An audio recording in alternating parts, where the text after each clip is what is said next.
أعوذ بالله السميع العليم من الشيطان الرجيم بسم الله الرحمن الرحيم إذ قال الله يا عيسى إني متوفيك ورافعك إلي ومطهرك من الذين كفروا. گرامی قدر معزز حاضرین جمعہ اسلامی بھائیوں، پردہ نشیب فت اسلامی ماں اور بہنیں، گزشتہ خطبہ جمعہ میں میری کرسمس کی حقیقت عیسیٰ علیہ السلام کی ولادت کے عنوان سے آپ نے بیان سماعت فرمایا۔ آج کے خطبہ جمعہ میں اللہ تعالیٰ کی توفیق سے آپ جیسے منور اور روشن چہرے والے بھائیوں کے سامنے جس عنوان کی مناسبت سے چند گزارشات لے کر کے حاضر ہوا ہوں، وہ ہے عیسیٰ علیہ السلام کو آسمان پر اٹھائے جانے کی وضاحت۔ انشاءاللہ اس عنوان کی مناسبت سے بتایا جائے گا کہ یہود و نصارہ عیسیٰ علیہ السلام کے تعلق سے عیسیٰ علیہ السلام کے بارے میں کس طرح افراط و تفریط کے شکار ہیں، اور کن لوگوں کی سازش کے نتیجے میں رومی کافروں نے عیسیٰ علیہ السلام کو پھانسی دینے کا فیصلہ کیا۔ اسی طرح اس عنوان کی مناسبت سے بتایا جائے گا کہ اللہ تعالیٰ نے عیسیٰ علیہ السلام کو زندہ آسمان پر کیوں اٹھایا۔ لیکن ان سب کی وضاحت سے قبل میری آپ سے اور ہر ان بھائیوں اور بہنوں سے جن تک اللہ تعالیٰ میری آواز پہنچا رہا ہے، ایک اپیل ہے کہ آج 2021 عیسوی کا آخری دن ہے۔ آج ہماری زندگی کا 1 سال کم ہو گیا۔ آج کا دن گزشتہ اعمال کے احتساب کا دن ہے۔ آج کی رات گزشتہ سال میں کیے گئے گناہ کا اللہ تعالیٰ سے توبہ استغفار کا دن ہے۔ آج کی رات اپنے اعمال کی بدعمالیوں پر رونے کی رات ہے۔ لیکن بجائے اس کے کہ آج کی رات ہم اپنے اعمال کا جائزہ لیں، آج کی رات ہم اپنے اعمال کی بدعمالیوں پر روئیں، آنے والی رات 31 نائٹ کے نام پر نہ معلوم لوگ کن کن برائیوں کا ارتکاب کریں گے، ناچ گانے کی محفلیں سجائیں گے، شراب کے اڈوں پہ جائیں گے۔ کہا جاتا ہے کہ جتنی شراب 31 نائٹ میں فروخت ہوتی ہے، بکتی ہے، اتنی شراب پورے سال میں کبھی نہیں بکتی۔ جو لوگ شراب پینے والے نہیں، جو شراب کی عادی نہیں ہے، وہ لوگ بھی 31 نائٹ میں انجوائے کے لیے شراب پیتے ہیں، اور شراب کے نشے میں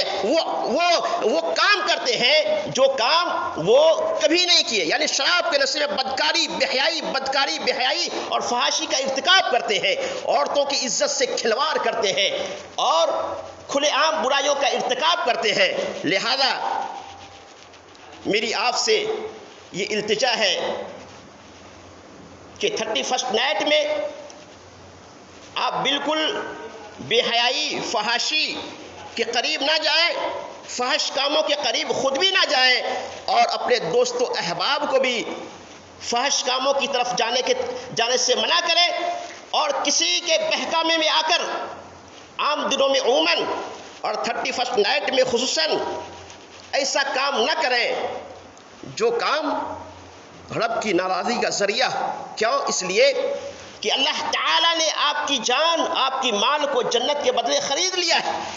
آپ نے اللہ سے جنت کا اپنی جان اور مال دے کر سودا کیا ہے، جیسا کہ سورہ توبہ سورہ نمبر 9 کی آیت نمبر 111 میں اللہ نے فرمایا، ان اللہ اشتری من المؤمنین انفسهم واموالهم بان لهم الجنہ، کہ اللہ تعالیٰ نے مومنوں سے ان کے جان اور مال کے بدلے جنت کا سودا کر لیا ہے۔ لہذا باری تعالیٰ سے دعا ہے کہ اللہ سبحانہ و تعالیٰ عام دنوں میں عموماً اور 31 نائٹ میں خصوصاً تمام مسلمانوں کو ہر طرح کی فحاشی، بے حیائی، بدکاری سے محفوظ رکھے، آمین۔ تو آج کے خطبہ جمعہ کا جو عنوان ہے، اس کا پہلا جز ہے کہ عیسیٰ علیہ السلام کے تعلق سے یہود و نصارہ کس طرح افراط و تفریط کے شکار ہیں۔ اس طرح افراط و تفریط کے شکار ہیں کہ یہودیوں نے عیسیٰ علیہ السلام کی تنقیص کی اور انہیں ولد الزنا یعنی حرام لڑکا قرار دیا، اور کہا کہ حضرت مریم نے یوسف نجار سے نعوذ باللہ بدکاری کی، جس کے نتیجے میں عیسیٰ علیہ السلام کی ولادت ہوئی۔ حالانکہ آپ گزشتہ خطبہ جمعہ میں سن چکے ہیں کہ اللہ تعالیٰ نے یہ عیسیٰ علیہ السلام کو بغیر باپ کے حضرت مریم علیہ السلام کے بطن سے معجزانہ طریقے سے پیدا کیا۔ اسی طرح عیسائیوں نے عیسیٰ علیہ السلام کی شان میں غلو کیا، اس قدر جناب علی غلو کیا، اس قدر غلو کیا کہ عیسائیوں نے عیسیٰ علیہ السلام کو اپنا رب بنا لیا۔ حالانکہ اللہ کے علاوہ کسی کو رب بنانا یا کسی کو معبود سمجھنا یہ کفر ہے، کھلا ہوا کفر ہے، جیسا کہ اللہ سبحانہ و تعالی بیان فرماتا ہے لقد کفر الذین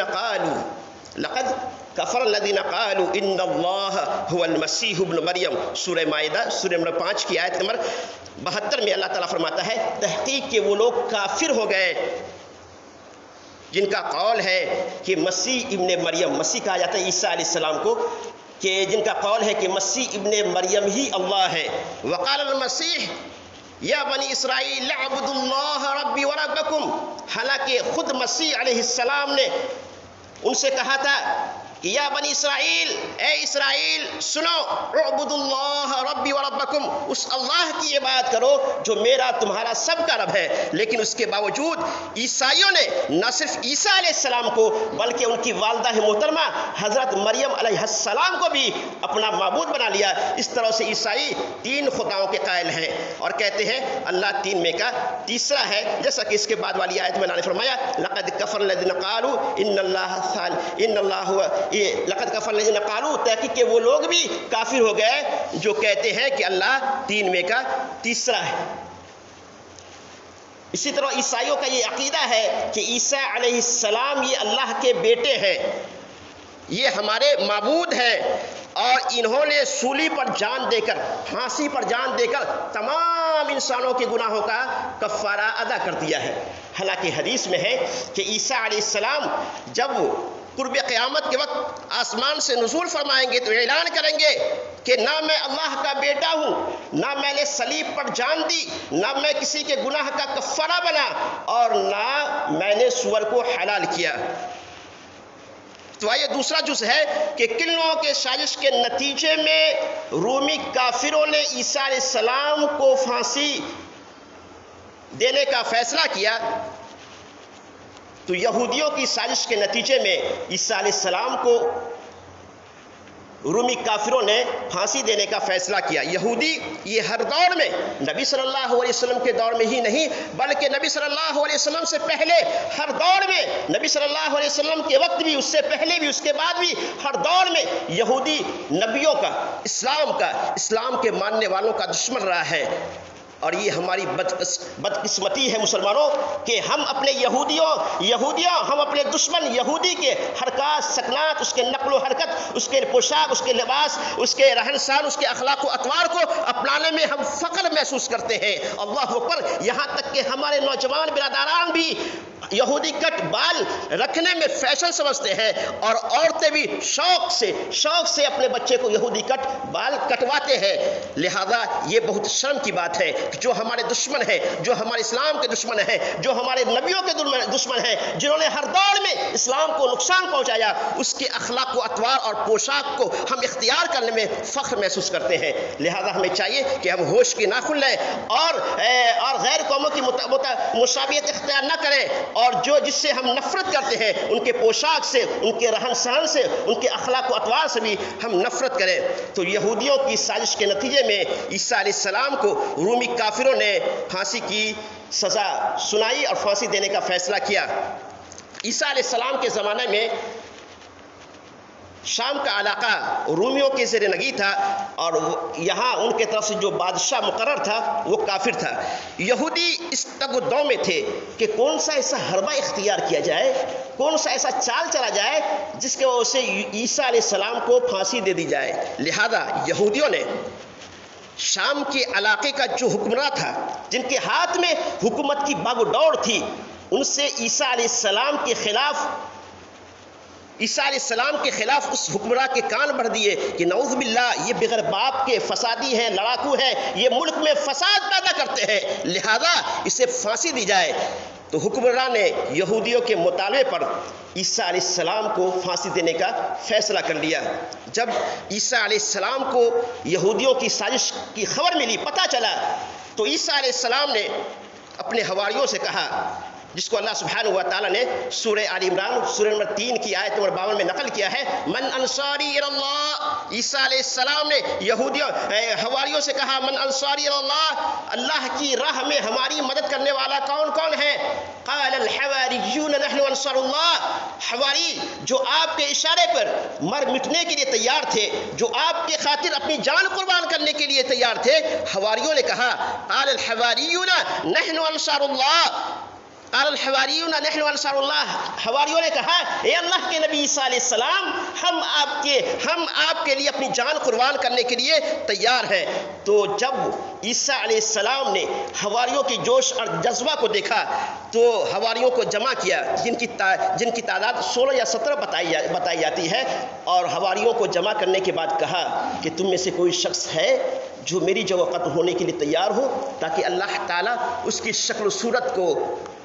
میری شکل و صورت کی طرح بنا دے۔ تو ایک نوجوان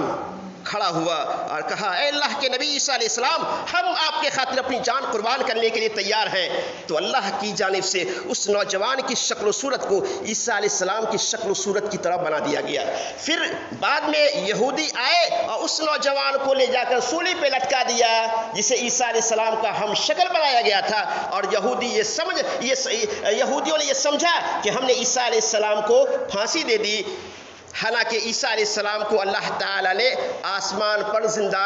اٹھا لیا۔ اسی کی وضاحت اللہ سبحانہ و تعالیٰ نے اس آیت میں، جس کو عنوان کی مناسبت سے میں نے انتخاب کیا ہے، بیان فرماتا ہے۔ اللہ تعالیٰ بیان فرماتا ہے، اذ قال اللہ، جب اللہ تعالیٰ نے فرمایا، یا عیسیٰ، اے عیسیٰ، انی متوفیک، میں تجھے پورا لینے والا ہوں، ورافعک الیہ، اور میں تجھے اپنی جانب اٹھانے والا ہوں، یعنی میں تجھے یہودیوں کی سازش سے بچا کر اپنی جانب آسمانوں پر اٹھانے والا ہوں، ومطہرک من الذین کفروا، اور تجھے کافروں سے پاک کرنے والا ہوں، یعنی کافروں نے تمہارے اوپر جو الزامات لگایا ہے، میں ان الزامات سے تجھے پاک کرنے والا ہوں۔ تو عیسیٰ علیہ السلام کو اللہ نے آسمان پر اٹھا لیا، لیکن ابھی بھی یہودی عیسائی بھی سمجھتے ہیں کہ عیسیٰ علیہ السلام کو، ہمارے نبی عیسیٰ علیہ السلام کو پھانسی دے دی گئی، حالانکہ عیسیٰ علیہ السلام دوسرے آسمان پر ہے۔ پہلے آسمان پر ہے ابراہیم حضرت آدم علیہ السلام، اور دوسرے آسمان پر حضرت عیسیٰ علیہ السلام ہے۔ تو عیسیٰ علیہ السلام دوسرے آسمان پر باحیات ہے، اور قرب قیامت کے وقت عیسیٰ علیہ السلام جب نازل ہوں گے تو عیسیٰ علیہ السلام اپنے دست مبارک سے دجال، جو اپنے آپ کو رب ہونے کا دعویٰ کرے گا، قرب قیامت کے وقت دجال کو اپنے ہاتھ سے قتل کریں گے۔ لہذا حدیث میں آتا ہے کہ دجال 40 روز کی مدت میں پوری دنیا کا چکر کاٹ کر جب دمشق پہنچے گا تو حضرت امام مہدی پہلے سے دمشق میں موجود ہوں گے اور دجال کے ساتھ آخری معرکہ لڑنے کی تیاری کر رہے ہوں گے۔ اسی دوران نماز فجر سے پہلے، اسی دوران صحیح حدیث میں ہے کہ اسی دوران نماز فجر سے پہلے 2 فرشتوں کی مدد سے، 2 فرشتوں کے کندھوں پر ہاتھ رکھ کر حضرت عیسیٰ علیہ السلام دمشق کی جامع مسجد کے شرقی منارہ پر نازل ہوں گے۔ جب وہ آئیں گے تو چونکہ نماز فجر کا وقت رہے گا، تو حضرت امام مہدی حضرت عیسیٰ علیہ السلام سے درخواست کریں گے کہ آپ نماز فجر کی امامت فرمائیں، آپ کی موجودگی میں میرے لیے مناسب نہیں کہ میں امامت کروں، لہذا اے اللہ کے نبی عیسیٰ علیہ السلام نماز فجر کی امامت فرمائیں۔ عیسیٰ علیہ السلام کہیں گے کوئی حرج کی بات نہیں، آپ خود امامت فرمائیں۔ عیسیٰ علیہ السلام کی اصرار پر حضرت امام مہدی نماز فجر کی امامت فرمائیں گے، اور ان کی امامت میں حضرت عیسیٰ علیہ السلام اور مسلمان نماز فجر ادا کریں گے۔ ادھر مسلمان نماز فجر ادا کر رہے ہوں گے، اور ادھر دجال یہودیوں کے 70,000 افراد پر، یہ ایک تاریخی اہم بات ہے مسلمانوں، اس لیے غور سے توجہ سے سنیں، یہ کوئی افسانہ نہیں، یہ حدیث کی بات ہے اور تاریخی بات ہے، اس لیے ہماتن گوش ہو کر سنیں۔ اللہ کے نبی صلی اللہ علیہ وسلم فرماتے ہیں، ادھر مسلمان نماز فجر ادا کر رہے ہوں گے، ادھر یہودی 70,000 افراد پر مشتمل لشکر لے کر شہر کا محاصرہ کیا ہوگا۔ نماز سے فارغ ہونے کے بعد گھمسان کی جنگ ہوگی۔ اللہ کے نبی صلی اللہ علیہ وسلم بیان فرماتے ہیں کہ عیسیٰ علیہ السلام کے سانس کی ہوا جس کافر کو لگے گی وہ مر جائے گا،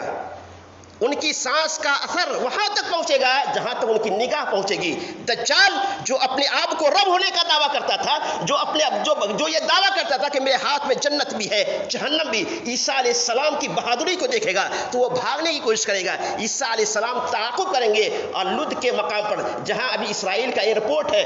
لد کے مقام پر دجال عیسیٰ علیہ السلام دجال کو گرفتار کریں گے اور اپنے نیزے سے دجال کو قتل کریں گے۔ دجال کے قتل ہونے کے بعد اسلامی فوج چن چن کر یہودیوں کو قتل کریں گے،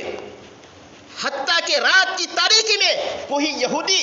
درخت یا کسی پتھر کے پیچھے چھپا ہوگا۔ اللہ کے نبی صلی اللہ علیہ وسلم صحیح مسلم کی روایت میں بیان فرماتے ہیں کہ تو اللہ تعالیٰ درخت اور پتھر کو قوت گویائی عطا فرمائے گا، درخت اور پتھر کو قوت گویائی عطا فرمائے گا، اور وہ درخت اور پتھر بولے گا کہ اے اللہ کے بندے، اے مسلمان، ادھر آ، میرے پیچھے فلاں یہودی چھپا ہوا ہے، اسے قتل کر۔ اللہ کے نبی صلی اللہ علیہ وسلم فرماتے ہیں سوائے ایک درخت کے، وہ ہے غرقد کا درخت۔ غرقد کے درخت کے علاوہ جتنی بھی درخت اور پتھر ہے، سارے درخت اور پتھر کہیں گے اے مسلمان ادھر آ اور یہودی کو قتل کر۔ غرقد کا درخت ایسا نہیں بولے گا کیونکہ یہ یہودیوں کا درخت ہے، ابھی بھی یہ درخت بیت المقدس میں پایا جاتا ہے، جو کانٹے دار درخت ہوتا ہے، یہودی اس کو اپنا قومی درخت شمار کر، اس کو اپنا قومی درخت سمجھتے ہیں۔ تو دجال کے خاتمے کے بعد، دجال کے قتل ہونے کے بعد، عیسیٰ علیہ السلام جب دجال کو قتل کریں گے تو دجال کے ختم ہونے کے بعد یہودیت کا خاتمہ ہو جائے گا، عیسائیت کا بھی خاتمہ ہو جائے گا، ہر چہار جانب اسلام کا بول بالا ہوگا، صرف مسلمان ہی رہیں گے، یہودیت اور عیسائیت ختم ہو جائیں گے۔ اللہ سبحانہ و تعالیٰ سے دعا ہے کہ اللہ سبحانہ و تعالیٰ 31 نائٹ میں کی جانے والی ہر طرح کی فحاشی، بے حیائی، بدکاری سے تمام مسلمانوں کو محفوظ رکھے۔